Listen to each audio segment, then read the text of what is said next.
You're listening to the Corbett Report. Hillary Rodham Clinton is a Wall Street-backed warmonger whose potential election as President of the United States this November poses an existential threat, not just to Americans, but to all of humanity. As First Lady, and then as Senator, she actively supported the U.S.'s illegal wars of aggression abroad. Today, our armed forces joined our NATO allies in airstrikes against Serbian forces responsible for the brutality in Kosovo. I voted for the Iraqi resolution. The president understands this. He's fully aware that it's going to take a lot of patience and painstaking planning, and we're going to support him. Including thousands of chemical weapons, large volumes of chemical and biological stocks, a number of missiles and warheads, a major lab equipped to produce anthrax. She not only admitted the U.S. role in creating al-Qaeda. When the Soviet Union invaded Afghanistan, we had this brilliant idea that we were going to come to Pakistan and create a force of mujahideen, equip them with Stinger missiles and everything else to go after the Soviets inside Afghanistan. But then, despite this admission, as Secretary of State, her support of the war on Libya and the jihadis in Syria directly led to the rise of ISIS and the migrant crisis in Europe.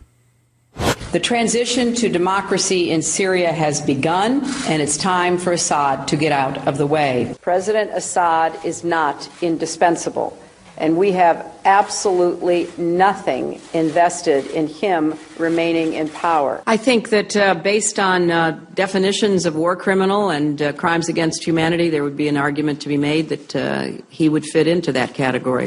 Libya was a different kind of calculation, and we didn't lose a single person. We came, we saw, he died. Did it have anything to do?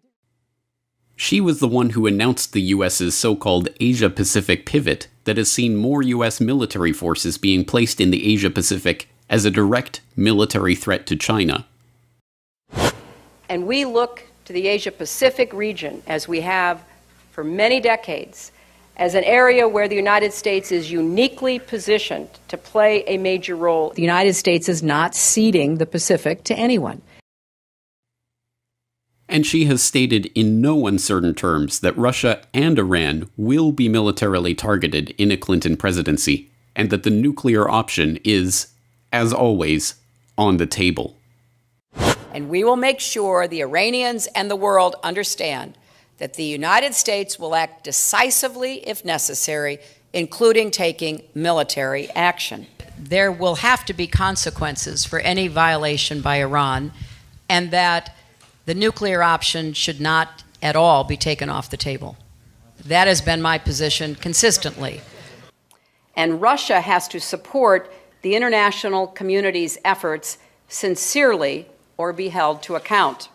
That Russia and China will pay a price because they are holding up progress, blockading it, that is no longer tolerable.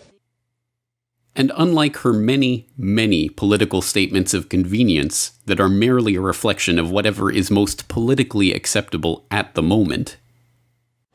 Do you think New York State should recognize gay marriage? No. No. Okay.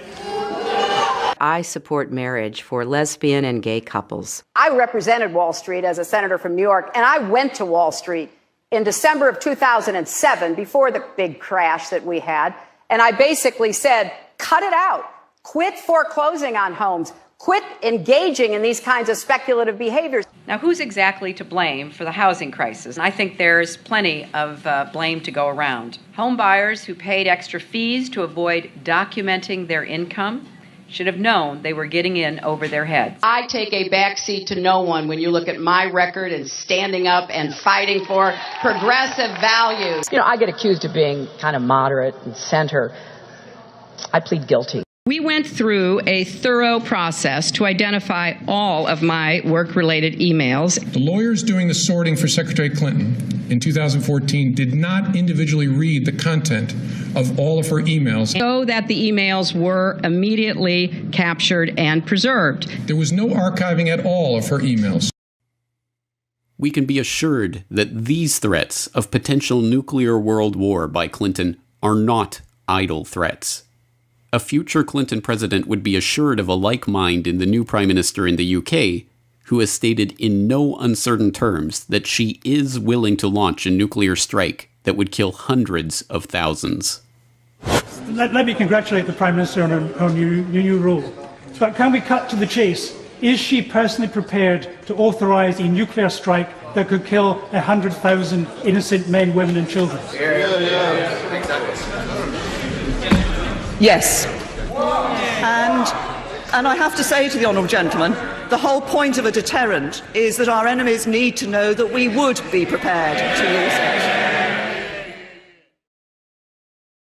Hillary Clinton is a neocon, a war hawk, a liar, an unindicted criminal, and a Wall Street puppet.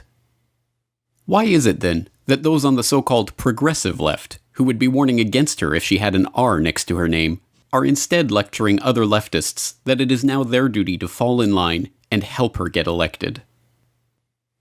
If Clinton is nominated and it comes to a choice between Clinton and Trump in a swing state, a state where it's going to matter which way you vote, I would vote against Trump.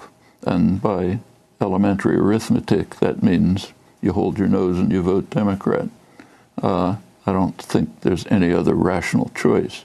Abstaining from voting, or say voting for, say, a candidate you prefer, a minority candidate, just amounts to a vote for Donald Trump, which I think is a devastating prospect for reasons I've already mentioned. We in SDS refused to vote. We wouldn't support McCarthy. We wouldn't support Humphrey. Our slogan was, vote with your feet, vote in the street. I'm here to tell you that the slogan was right, the tactic was wrong. I think that the country, in retrospect, there would not have been a substantive change, there would have been a positive change if Nixon had not been elected. But you learn from your mistakes. Hopefully other generations learn from the mistakes of those who came before them. We're all here today because we're with her, and we're going to work our hearts out to make Hillary Clinton the next president of the United States. She will be the Democratic nominee for president.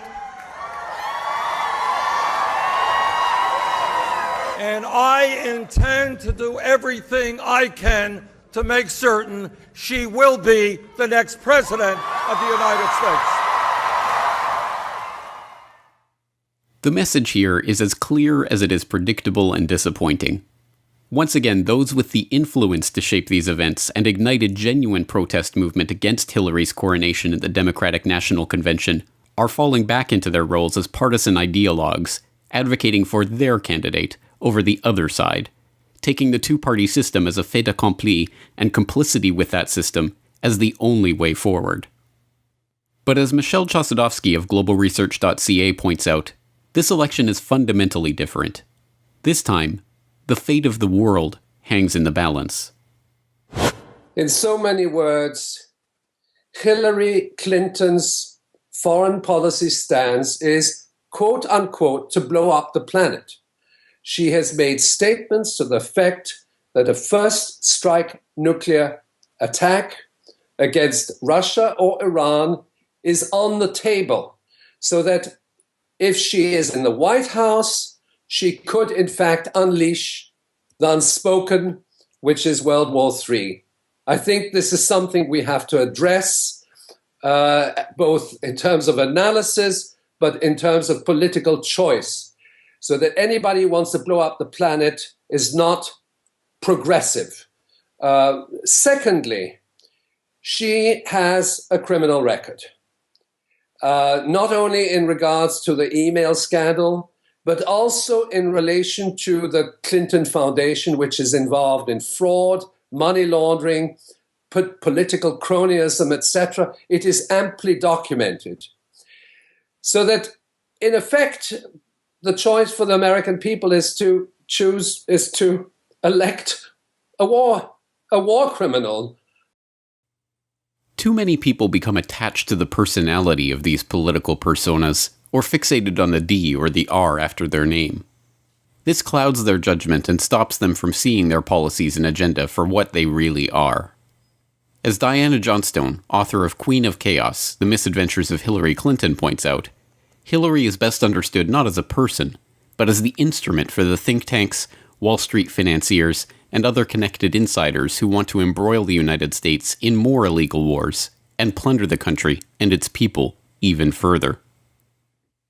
I mean, Hillary to me is not even an interesting person. She is simply a shallow, ambitious woman who has decided to make herself the instrument of the Washington think tank persuasion, and is using that to pose as a great expert on world affairs, to be elected as president. She simply is the embodiment of all that is terrible in American foreign policy that has developed over the past decades.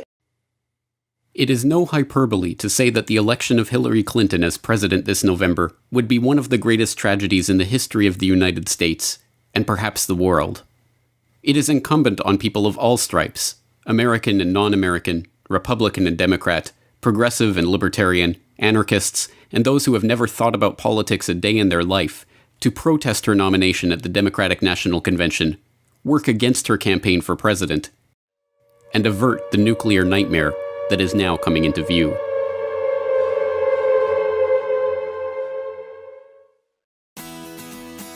The Corbett Report is brought to you by the Corbett Report subscriber, a weekly newsletter featuring James Corbett's International Forecaster editorial, recommended reading and viewing, discounts on Corbett Report DVDs, and once a month, a subscriber-only video. Sign up today to start receiving your copy at corbettreport.com/support.